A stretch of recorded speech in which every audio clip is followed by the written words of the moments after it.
Hello and welcome to my review of Factorio. I decided to do this because I believe I can give a bit of a different perspective into the game than most other reviews out there. I have over 3 years of experience and thousands of hours of gameplay put into this game, and it seems like most reviews out there focus more from a new player or intermediate player's perspective, whereas I can give you a perspective from someone who has pretty much done everything that's possible in the game. This is not at all to put down the other reviews, this is just the opportunity to provide a bit of a different perspective. So what is Factorio? Factorio is a very interesting mix of automation and simulation and management, as well as puzzle solving. You start out with almost nothing, pretty much nothing, similar to games like Minecraft and the like, and you need to make an axe to start mining resources and then start putting down your first things of automation. You put down some burning mining drills, which will automatically mine the resources for you, provided that you give them fuel. And then on top of that, you can put down furnaces, which will automatically smelt any ore the miners mine into usable plates, and go from there. Now, after that, you really dive into kind of the first real steps of automation, which is really what the game is all about. At that point, you can get electricity, where you start being able to power all your machines off of electricity rather than having to manually go around and fuel them, because it's not fully automated, when you still have to go around and fuel the stuff yourself and pick up the stuff yourself. So you put down some electric mining drills and power, of course, and those run off of electricity rather than the fuel themselves. But you do have to get the fuel to the miners, or to the electricity, so you can begin, actually producing it. Now, after that, you start moving into belts and more automated systems, larger developed smelters, and many belts of resources flowing and transitioning into factories making science and other items. And then belts are the main mode of transport at the beginning and even throughout the game. Later on, you will have the ability to get cars and tanks and trains, which will be a very important mode of transporting resources back and forth over long distances, rather than the belts. The belts are more for in-base use. And then you will have things taking things off of belts, putting things on belts, and you can just start setting up these elaborate systems of automation. Now, this is a real interesting part of the game, is the automation. And you may be thinking that, won't that get boring, because if I automate everything, then there's nothing to do. But that's a really interesting thing about Factorio. It is different than almost any other simulation or management game I've ever played, where even if you fully automate everything in your factory, there's never a time where you're just standing still and not doing something. Because even if things are fully automated, there's always going to be a bottleneck or a shortage somewhere, or something you want to fix or do differently.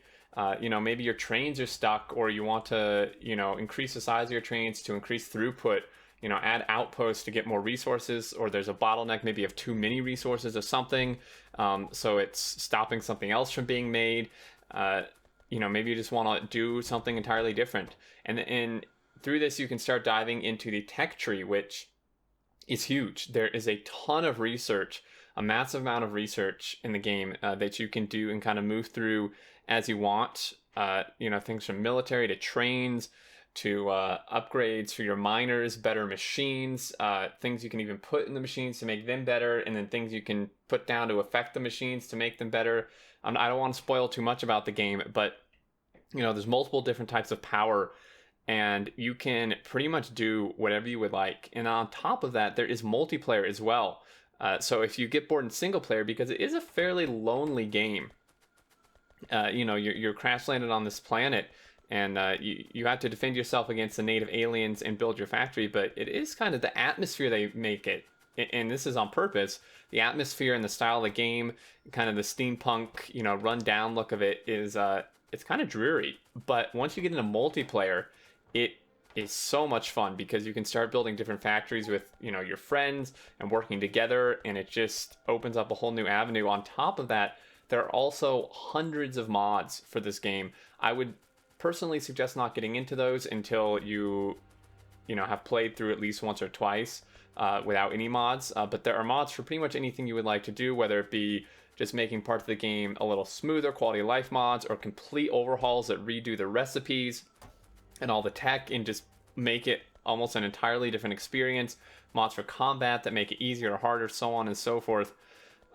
There's just so much to this game. Now, it is currently $30 on Steam, and it is the second highest rated game ever on Steam, only to be beaten by Portal 2.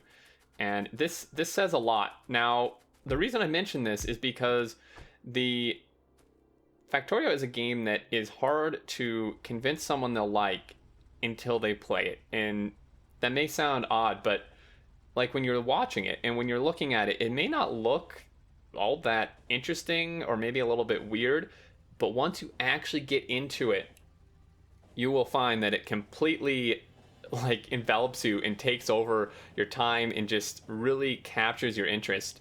And I encourage you to go read some of the reviews on Steam, and they even have a free demo you can try. One of the only developers nowadays who have a free demo that you can actually go and play. Now there are two modes. There is the campaign mode and the free play mode. The free play mode is the preferred method of play currently because the campaign is a bit lacking. However, in an update should hopefully be coming out in the near future, from the time this video is released, they will be revamping the campaign completely and making it much more robust and actually more of an introduction for new players and tutorial-esque. For the free play, it's, complete. It's like sandbox, essentially. Now, there is an end goal of launching a rocket, which does present a bit of a goal at the end, but what I have found, one of the cons is that aside from that, there's not really a fleshed out in-game or in-point. Now, of course, that's kind of the definition of sandbox game, but I do find that once you've beaten the game once or twice, that it kind of just becomes the same, at least for me. So I find it's important to be someone who can be creative and imaginative and come up with your own goals and ideas to challenge yourself and give yourself stuff to do. And that's how people like myself have been able to spend thousands of hours, or even people who spend hundreds of hours, because they can come up with their own goals, their own ambitions, production numbers to hit, and build these massive sprawling factories just to meet their own goals, because you don't need anything near on the size of what some of us build just to launch a rocket. So I do feel it's important. If you're not able to do that, you may find it to become boring and dull after just once or twice playing through. The only other con I can really mention is the development time of the game is probably the longest development cycle time I have ever experienced in a game. The devs take a very long time. It's been almost a year now since the last content providing update, and that was kind of small content that didn't really add a ton of new features. It's been over a year and a half now since the last major update that added, crisp, new, really fresh content to the game. It's not because the developers don't do anything. They're just kind of a little slow about it, and they're very detail oriented and picky about how they want to do things, which is, the con is it takes so long. But, the pros of that is that Factorio is probably one of the most stable early access game you'll ever play. In fact, it's more stable than a lot of fully released games I have ever played. And part of that is just because they take their time doing it. But I do feel that is important to keep in mind. Now, this may not be relevant if you're watching this video quite a ways after it's released, because hopefully by then they will have their 1.0 version out. But that and the lack of end goal, I think, is a few things to keep in mind. But between mods and multiplayer, you will love this. Even in single player, you will love it. I highly recommend it while keeping those two things in mind.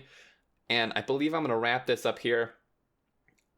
I highly recommend Factorio if you are at all interested in management and puzzle-esque games. It will bring you hours upon hours of fun. Just don't let it suck away all your time, because it can easily do that. I think that's going to do it. Thank you so much for watching. I hope you found this helpful and enjoyable. Go check out the game on Steam. Leave any thoughts or questions you have below. And until next time, I look forward to seeing you all, and do take care.